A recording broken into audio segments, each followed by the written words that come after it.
नमस्कार दोस्तों, आपका स्वागत है कहानियों की महफिल यूट्यूब चैनल पर। मित्रों, चित्रा जी एक सरकारी महाविद्यालय में लेक्चरर थीं। उनकी कोई संतान नहीं थी, इसलिए अब वे अपने जीवन के उस पड़ाव पर थीं, जहां उनके पति के अलावा उनके पास कोई दूसरा सहारा नहीं था।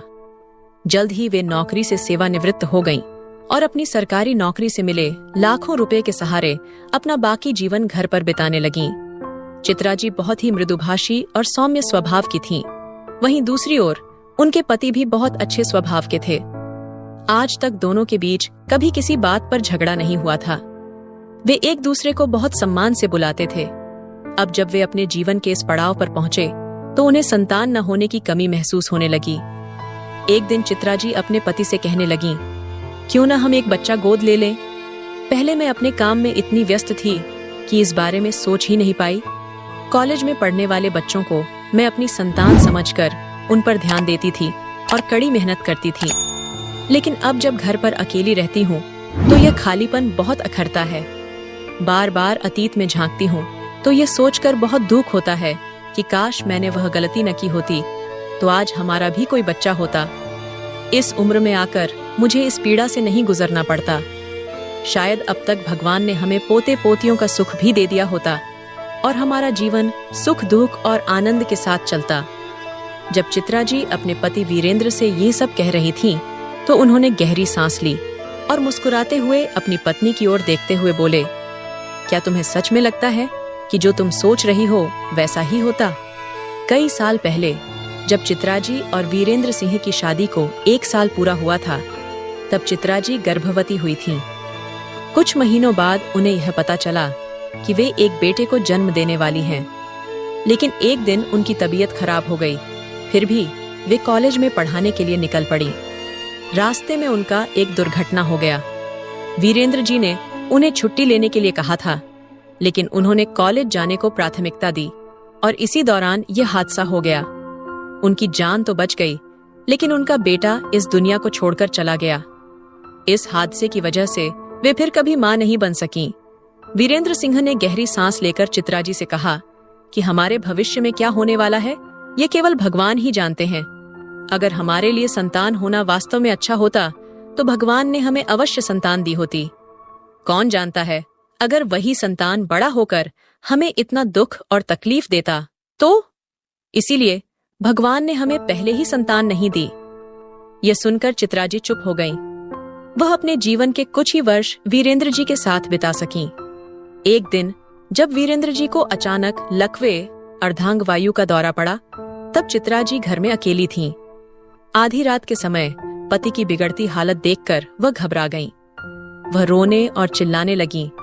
उन्हें समझ नहीं आ रहा था कि इस समय किसे फोन करें, किसे बुलाएं और इस मुश्किल घड़ी में कौन उनकी मदद करेगा। यही वह समय था जब उन्हें अपने संतान की कमी सबसे अधिक महसूस हुई। कांपते हाथों से उन्होंने एम्बुलेंस बुलाई।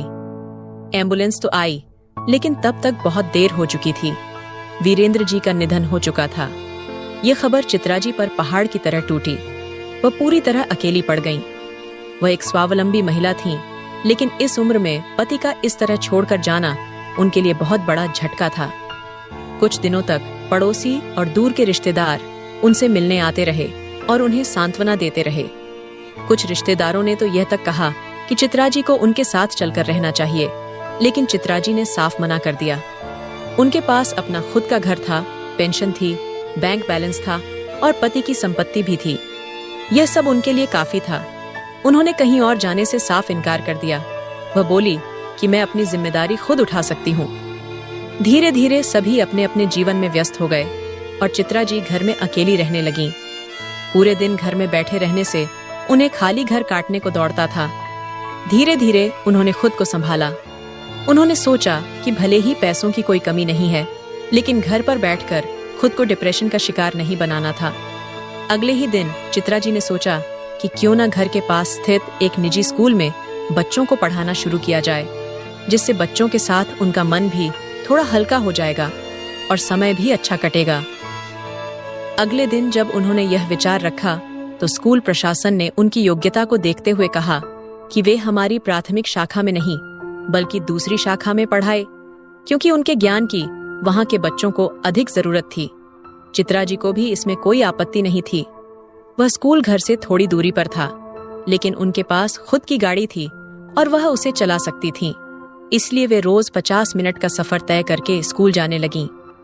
धीरे धीरे बच्चों के साथ समय बिताने से उनका मन भी रमने लगा।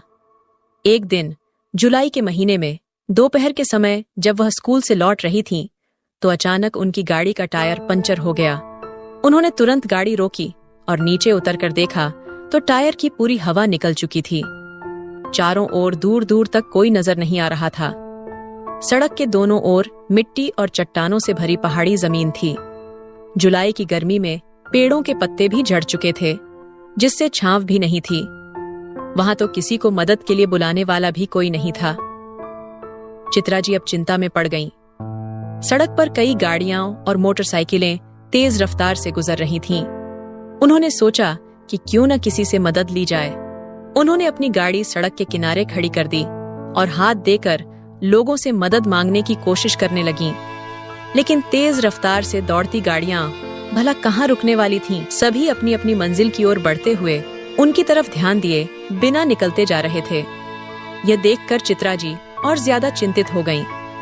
बाहर तेज धूप थी, जिससे कभी वे अपनी गाड़ी में जाकर बैठ जातीं, तो कभी बाहर सड़क पर खड़ी होकर मदद मांगतीं, क्योंकि उनकी उम्र के हिसाब से उन्हें धूप का बहुत कष्ट हो रहा था। इतनी तेज धूप सहना उनके लिए मुश्किल हो रहा था। वे बहुत नाजुक थीं और वहां खड़ी हुए लगभग 2 घंटे बीत चुके थे। फिर भी उनकी मदद के लिए कोई नहीं रुका। धूप इतनी प्रचंड थी कि किसी की भी जान जा सकती थी। चित्रा जी ने आखिरी कोशिश करते हुए दूर से आती हुई एक टैक्सी को हाथ दिया। वह एक बहुत पुरानी टैक्सी थी, जिसके कई हिस्सों में जंग लग चुका था। सामने का शीशा भी टूटा हुआ था। उसे देखकर कोई भी अंदाजा लगा सकता था कि वह बहुत पुरानी टैक्सी थी। पहले तो वह टैक्सी बहुत तेज गति से वहां से निकल रही थी, लेकिन चित्रा जी को देखकर वह वापस मुड़ी और उनके पास आकर रुक गई। उस टैक्सी में 24-25 साल का एक युवा लड़का बैठा था। उसने चित्रा जी को खड़े हुए देखा तो तुरंत टैक्सी से नीचे उतर आया। चित्रा जी पूरी तरह पसीने से भीग चुकी थीं। तेज धूप के कारण उनका चेहरा लाल हो गया था और उनकी हालत बहुत खराब लग रही थी। उस लड़के ने उनकी ओर देखा और पूछा, क्या हुआ मैडम, आप इतनी धूप में यहाँ क्यों खड़ी हैं? कोई समस्या है क्या? चित्रा जी ने भगवान का शुक्रिया अदा किया और उस लड़के से कहा, बेटा, मेरी गाड़ी का टायर पंक्चर हो गया है। मुझ में इतनी ताकत नहीं है कि मैं इसे ठीक कर सकूं, और सच कहूं तो मैंने आज तक यह काम कभी किया ही नहीं। इससे पहले मेरे साथ कभी ऐसी समस्या हुई भी नहीं, वरना मैं अपनी गाड़ी को वर्कशॉप ले जाती। क्या तुम मेरी मदद कर सकते हो? उनकी बात सुनकर वह लड़का हंसते हुए बोला, मैडम, आप बिल्कुल चिंता मत कीजिए। आप मेरी गाड़ी में जाकर बैठिए, वहां पानी की एक बोतल भी रखी हुई है। घबराइए मत, वह नई बोतल है, सील पैक। आप आराम से पानी पी सकते हैं और छांव में बैठ सकते हैं। तब तक मैं आपकी गाड़ी का टायर बदल देता हूँ। चित्रा जी ने उसकी बात मानी और उसकी गाड़ी में जाकर बैठ गईं। वहां ठंडे पानी की बोतल रखी हुई थी। पानी पीकर उन्हें बहुत अच्छा महसूस हुआ। पानी पीने के बाद उनकी जान में जान आई। उन्होंने एक नजर उस लड़के पर डाली तो देखा कि वह इतनी तेज धूप में सड़क के किनारे उनकी गाड़ी का टायर बदल रहा था। वहां बहुत से लोग थे, लेकिन कोई भी उनकी मदद के लिए आगे नहीं आया। बस यही एक लड़का था जिसने उनकी परेशानी को समझा और उनकी सहायता के लिए रुका। थोड़ा सोचकर चित्राजी ने अपना पर्स चेक किया, जिसमें 20,000 रुपये थे। उन्होंने सोचा कि मैं इनमें से 10,000 रुपये इस लड़के को इनाम के रूप में दे दूं। वैसे भी वह लड़का गरीब लग रहा था। उसके कपड़े और रहन सहन से वह किसी साधारण परिवार का लग रहा था। इसलिए चित्राजी ने उसे 10,000 रुपये इनाम देने का निर्णय लिया और उतने पैसे अलग रख दिए। जैसे ही लड़का टायर बदलकर वापस आया, चित्राजी अपनी गाड़ी से उतर गईं। लड़का बोला, मैडम, आपकी गाड़ी का टायर बदल गया है, अब आप आराम से जहां चाहें जा सकती हैं। ये सुनकर चित्राजी ने दिल से उसका आभार व्यक्त किया और पर्स से 10,000 रुपये निकालकर उसकी ओर बढ़ा दिए। पैसे देखकर लड़का कुछ पल के लिए हैरान रह गया और पूछने लगा, ये पैसे किस लिए? इस पर चित्राजी ने मुस्कुराकर कहा, यहाँ बहुत लोग आ जा रहे थे, लेकिन सिर्फ तुम ही थे जिसने मेरी परेशानी को समझा और मेरी मदद की। ये मेरी तरफ से तुम्हारे लिए एक छोटा सा इनाम है। ये सुनकर लड़का हंसते हुए बोला, नहीं मैडम, आपने मेरे बारे में इतना अच्छा सोचा, यही मेरे लिए सबसे बड़ी बात है। मैं आपके ये पैसे नहीं ले सकता। सच कहूं तो मेरा जीवन उद्देश्य ही लोगों की मदद करना है, और वह भी निस्वार्थ भाव से, बिना किसी लालच के। मुझ पर भरोसा कीजिए, आप पहली नहीं हैं जिनकी मैंने मदद की है। इससे पहले भी कई लोग मुझे इनाम देना चाहते थे, लेकिन मैंने कभी किसी से कोई पैसे नहीं लिए, क्योंकि मैं अपने इस काम का बदला इंसानों से नहीं बल्कि भगवान से चाहता हूँ। इतना कहकर वह लड़का वहां से चला गया। चित्रा जी उस लड़के से बहुत प्रभावित हुई। उन्होंने आज तक इतनी अच्छी सोच और संस्कारों वाला व्यक्ति नहीं देखा था।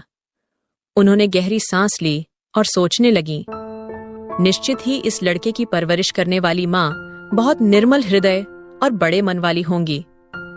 मन ही मन उन्होंने उस लड़के को ढेरों आशीर्वाद दिए और फिर गाड़ी में बैठकर अपने घर के लिए निकल गईं। वह घर आकर अपने कमरे में बिस्तर पर आराम करने के लिए लेटी थीं, लेकिन उनके कानों में बार बार उस लड़के के शब्द गूंज रहे थे, मुझे लोगों की बिल्कुल निस्वार्थ भाव से मदद करनी है और इसके बदले में मैं किसी से कोई पैसा नहीं लेता, क्योंकि मुझे इसका फल अपने भगवान से चाहिए। ये सुनकर चित्रा जी के चेहरे पर अनायास ही मुस्कान आ गई और उन्होंने भी लोगों की मदद करने का निश्चय किया। अरे, उस लड़के ने तो काम के पैसे भी नहीं लिए। उल्टा जब चित्रा जी ने उसे जबरदस्ती पैसे देने की कोशिश की तो उसने लेने से मना कर दिया और वहां से चला गया। अगले दिन जब वे स्कूल में पढ़ा रही थीं, तभी स्टाफ रूम से तेज आवाज में झगड़ने की आवाज आने लगी। स्कूल की प्रिंसिपल किसी बात पर गुस्से में बहस कर रही थी। चित्रा जी को पढ़ाने में रुकावट महसूस हो रही थी, इसलिए वे क्लासरूम से बाहर आ गईं। जब उन्होंने स्टाफ रूम की ओर देखा तो देखा कि स्कूल की प्रिंसिपल उनके सामने खड़ी एक लड़की पर गुस्सा कर रही थी। चित्रा जी धीरे धीरे उनके पास गईं और पूछा, क्या हुआ मैडम? गुस्से में प्रिंसिपल ने कहा, देखिए ना चित्रा मैडम, ये लड़की पिछले 3-4 दिनों से लगातार यहाँ आकर मेरा सिर खा रही है। मैंने इसे प्यार से समझाया कि हमें अब किसी वर्कर की जरूरत नहीं है, हमारी स्कूल में पहले से ही बहुत सारे वर्कर हैं, लेकिन फिर भी यह कहती है कि इसे काम की जरूरत है, प्लीज मुझे काम दे दीजिए। अब आप ही बताइए, मैं इसे किस भाषा में समझाऊं कि हमें और वर्कर नहीं चाहिए, और फिर भी अगर इसे काम करना ही है तो इसे बिना किसी उम्मीद के मुफ्त में काम करना होगा। प्रिंसिपल की बातें सुनकर चित्रा जी ने उस लड़की की ओर देखा। वह शर्म से सिर झुकाए रो रही थी। उसे देखकर चित्रा जी को उस पर दया आ गई। लड़की की उम्र करीब 20 से 21 साल रही होगी। उसका रंग सांवला था, लेकिन वह बहुत सुंदर थी। उसने एक बड़ी ओढ़नी से खुद को अच्छे से ढक रखा था और कपड़े भी ठीक ठाक पहने थे। तभी चित्रा जी की नजर उसके पेट पर गई, जो थोड़ा उभरा हुआ था। ओढ़नी से ढका होने के बावजूद साफ महसूस हो रहा था कि वह 6-7 महीने की गर्भवती थी। चित्रा जी उसे ध्यान से देख ही रही थीं कि प्रिंसिपल फिर बोलने लगी, अब आप ही देखिए, यह लड़की गर्भवती भी है। अगर कुछ भी अनहोनी हो गई तो कौन जिम्मेदार होगा? बेवजह हमारी स्कूल की बदनामी होगी, लेकिन यह लड़की कुछ भी सुनने को तैयार नहीं है। प्रिंसिपल कुछ और कहती, इससे पहले ही उस लड़की ने उनके सामने हाथ जोड़कर कहा, प्लीज मुझे माफ कर दीजिए, मैं आपकी आभारी हूँ, मैं कहीं और नौकरी ढूंढ लूंगी। इतना कहकर वह अपने आंसू पोंछती हुई वहां से जाने लगी। लेकिन तभी चित्रा जी को अचानक वह लड़का याद आ गया, जो बिना किसी स्वार्थ के उनकी मदद करने के लिए रुक गया था। उसने उनकी मदद की थी, इसलिए चित्रा जी ने सोचा कि वह भी इस लड़की को यूं ही नहीं जाने देंगी, बल्कि उसकी मदद करेंगी। वह लड़की स्कूल के बाहर निकल गई थी तो चित्रा जी भी तुरंत उसके पीछे गईं और उसे रोका। लड़की भी रुक गई, उसकी आंखों से आंसू बह रहे थे। लड़की ने पूछा, क्या हुआ मैडम? चित्रा जी ने तुरंत अपने पर्स से एक कार्ड निकालकर लड़की को दिया और कहा, इसमें मेरे घर का पता है। अभी तो मैं यहाँ पढ़ा रही हूँ, लेकिन तुम शाम को मेरे घर आकर मुझसे मिलो। लड़की ने चित्रा जी का धन्यवाद किया और वहां से चली गई। चित्रा जी भी वापस बच्चों को पढ़ाने चली गईं। दोपहर में जब वे घर आईं तो बहुत थकी हुई थीं। फ्रेश होने के बाद वे अपने कमरे में जाकर बिस्तर पर लेट गईं। शाम के 6 बजे थे जब उनके घर का दरवाजा खटखटाया गया। उनकी नौकरानी ने दरवाजा खोलकर बताया कि कोई लड़की उनसे मिलने आई है। पहले तो चित्रा जी सोच में पड़ गईं, फिर उन्हें याद आया और उन्होंने लड़की को हॉल में बैठाने को कहा। लड़की हॉल में बैठ गई थी और इस बार भी उसने खुद को अपनी ओढ़नी से ढका हुआ था। चित्रा जी उसके सामने आकर बैठ गईं, तो उसकी हालत देखकर उन्हें दया आ गई। उन्होंने तुरंत उसके लिए फलों का जूस मंगवाया। जूस पीकर लड़की को थोड़ा सुकून मिला और उसका चेहरा खिल उठा। फिर चित्रा जी ने उससे पूछा, तुम कितने महीने की गर्भवती हो और तुम्हारा पति क्या करता है जिसने तुम्हें इस हालत में भी बाहर काम करने भेज दिया? ये सुनकर लड़की घबरा गई और बोली, नहीं नहीं, मेरा पति बहुत अच्छा है, ऐसा कुछ भी नहीं है। मुझे 7वां महीना चल रहा है। डॉक्टर ने बताया है कि कुछ परेशानी है, इसलिए ऑपरेशन कराना पड़ेगा, वरना बच्चे की जान को खतरा हो सकता है। मेरा पति मुझसे बहुत प्यार करता है, लेकिन हम दोनों मेहनत करके अपना घर चला रहे हैं। पिछले कुछ दिनों में मेरे पति को बहुत बड़ा नुकसान हुआ, जिससे हम पर कर्ज चढ़ गया है। अब जो भी कमाई होती है उसे वह सिर्फ कर्ज चुका रहे हैं। बस 2-3 महीने और मुश्किल हैं, उसके बाद कर्ज उतर जाएगा। मैं जहां काम करती थी उसी की तनख्वाह से मैंने अपने ऑपरेशन का खर्च निकालने की सोची थी, लेकिन मेरी मालकिन ने बिना किसी कारण मुझे काम से निकाल दिया और अब इस हालत में मुझे कोई भी नौकरी पर रखने को तैयार नहीं है। ये सुनकर चित्रा जी ने गहरी सांस ली और कोमल की ओर ध्यान से देखते हुए बोली, कितनी उदार है तुम लोगों पर। फिर कोमल कहने लगी, अब 50,000 रुपये बाकी हैं। ये सुनकर चित्रा जी कुछ देर सोचती रहीं और फिर कोमल से पूछा, क्या तुम्हें खाना बनाना आता है? ये सुनते ही कोमल ने तुरंत सहमति में सिर हिलाया और बोली, मुझे बहुत अच्छा खाना बनाना आता है। मेरे पति मेरे बनाए हुए खाने की बहुत तारीफ करते हैं। आप बिल्कुल चिंता न करें, मैं हर काम बहुत सफाई और सलीके से करती हूँ। मैं आपको शिकायत का कोई मौका नहीं दूंगी। ये सुनकर चित्रा जी हल्के से मुस्कुराईं और बोली, ठीक है, आज से मेरे घर का शाम का खाना बनाना और पौधों को पानी देना तुम्हारा काम होगा। ये सुनते ही कोमल बहुत खुश हो गई। उस दिन कोमल ने चित्रा जी के लिए वेज बिरयानी बनाई जो बेहद स्वादिष्ट बनी थी। चित्रा जी ने उस दिन भरपेट खाना खाया। बाकी बचा हुआ खाना उन्होंने जाते समय कोमल को दे दिया और कहा, इसे अपने घर ले जाओ और तुम दोनों पति पत्नी मिलकर खाना। ये सुनकर कोमल की आंखों से आंसू बहने लगे। वह बोली, आपका बहुत बहुत धन्यवाद, आप बहुत अच्छी हैं। भगवान आपको इसका फल जरूर देगा। इतना कहकर वह वहां से चली गई, लेकिन चित्रा जी के मन में एक असीम संतोष का भाव जाग उठा। अगले दिन चित्रा जी ने अपनी एक दोस्त को फोन किया जो लेडी डॉक्टर थीं और जिनका खुद का एक प्रसिद्ध गायनेकोलॉजिस्ट क्लिनिक था। उन्होंने कोमल के बारे में डॉक्टर को बताया और कहा, इस केस के सारे पैसे मैं दूंगी। अगले दिन जब कोमल आई तो चित्रा जी ने उसे बताया, तुम्हारी डिलीवरी इसी क्लिनिक में होगी। उस क्लिनिक का नाम सुनते ही कोमल घबरा गई और बोली, नहीं मैडम, वे बहुत महंगे डॉक्टर हैं, लाखों रुपए लेते हैं, मैं इतने पैसे कहां से लाऊंगी। लेकिन चित्रा जी मुस्कुराते हुए बोली, तुम इसकी चिंता मत करो, मैं तुम्हारी हर तरह से मदद करूंगी। ये सुनते ही कोमल की आंखों में आंसू आ गए। उसने पूछा, मैडम, लेकिन आप मेरी इतनी मदद क्यों कर रही हैं? मेरा तो आपसे कोई रिश्ता भी नहीं है, मुझे यहाँ काम करते हुए सिर्फ 2 ही दिन हुए हैं। तब चित्रा जी मुस्कुराईं और अचानक उन्हें वह दिन याद आ गया। वे बोली, एक दिन मैं भी ऐसी ही असहाय थी जब एक अजनबी ने आकर मेरी मदद की थी। अब मेरी भी इच्छा है कि मैं किसी और की मदद करूं और इस भावना को आगे बढ़ाऊं। यह सुनकर कोमल ने मन ही मन उनका आभार व्यक्त किया और उन्हें बार बार धन्यवाद दिया। उसे इस घर में बहुत ही आसान काम मिला था और तनख्वाह भी 10,000 रुपए थी।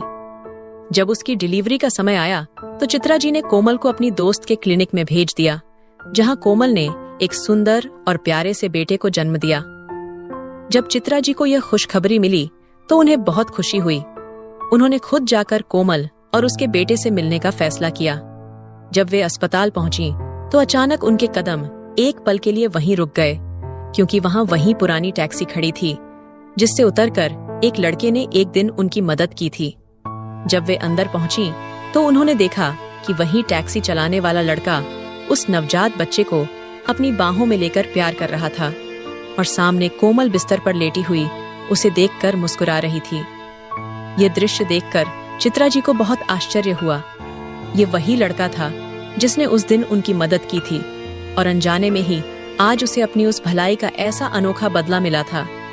चित्रा जी को सामने देखकर कोमल तुरंत बोल पड़ी, श्याम, यही वो मैडम है जिनकी अच्छाई की वजह से आज हमारा बेटा हमारे साथ सुरक्षित है। इन्होंने न सिर्फ मेरे अस्पताल का पूरा खर्च उठाया बल्कि मुझे नौकरी भी दी। श्याम ने जब चित्रा जी को देखा तो उसे अपनी आंखों पर यकीन ही नहीं हुआ। कुछ पलों के लिए वह पूरी तरह से स्तब्ध रह गया। उसे कभी सपने में भी नहीं लगा था कि उसने कभी किसी की हुई मदद का बदला उसे इस रूप में मिलेगा। वह तुरंत चित्रा जी के पैर छूकर उनका आभार व्यक्त करने लगा। वहां मौजूद सभी की आंखों में खुशी और संतोष के आंसू थे। इसके बाद यह मानो चित्रा जी का जीवन का उद्देश्य बन गया। वे अपने पास आने वाले हर असहाय व्यक्ति की सहायता करने लगीं और अपना शेष जीवन ऐसे ही लोगों की सेवा में समर्पित कर दिया। इसमें उन्हें न केवल आनंद मिलता था बल्कि उससे कहीं अधिक सुख और संतोष भी। मित्रों, अंत में मैं आपसे बस इतना ही कहना चाहता हूँ कि अपने पड़ोसियों को देखें कि कहीं उन्हें आपकी मदद की जरूरत तो नहीं। अगर भगवान ने आपको इतना दिया है कि आप लोगों की मदद कर सकते हैं तो जरूर करें। भले ही पैसों से नहीं, लेकिन अपने हाथ पैरों से तो मदद कर ही सकते हैं। धन्यवाद मित्रों, हमारे चैनल को दिए गए आपके अपार प्रतिसाद और प्रेम के लिए मैं दिल से आपका आभारी हूँ। आपने जो प्यार दिया है उसे शब्दों में व्यक्त करना मुश्किल है, लेकिन आपके इस अनमोल समर्थन के लिए मैं तहे दिल से आप सभी का धन्यवाद करता हूँ। आपका यह प्यार हमेशा बना रहे, यही मेरी हाथ जोड़कर विनती है। आपके इसी प्रेम की वजह से हम और आगे बढ़ने के लिए प्रेरित होते हैं। आपने पूरी कहानी सुनी, इसके लिए आप सभी का दिल से धन्यवाद।